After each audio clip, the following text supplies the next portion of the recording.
মৃত ব্যক্তির আত্মা ইন্তেকালের পর 4 দিন বাড়ির চারপাশে ঘুরে, এই মর্মে কোনো সহি বর্ণনা বিষ্ণু ইসলাম এবং সাহাবাদের কাছ থেকে পাওয়া যায় না। যেটা পাওয়া যায় সেটা হচ্ছে মৃত ব্যক্তিকে যখন কবরে নিয়ে যাওয়া হয়, তখন মৃত ব্যক্তি তাদের সব কিছু দেখতে থাকে এবং শুনতে থাকে, এবং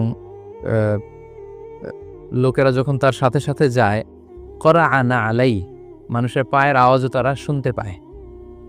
এই বর্ণনা পাওয়া যায়। এবং যখন আল্লাহ তার রুহু তার অন্তরে ফিরিয়ে দিতে চায়, শুধু ওই মুহূর্তে আল্লাহ যখন তাকে এই সুযোগটা দেন, স্পেশালি তিনি দেখতে পারে। তাই বলে বাড়ির চারপাশে আত্মা ঘুরে বেড়াচ্ছে, ছেলেমেয়েরা কি করছে, মৃত আত্মা সব দেখতে পারে, বিষয়টি এমন নয়।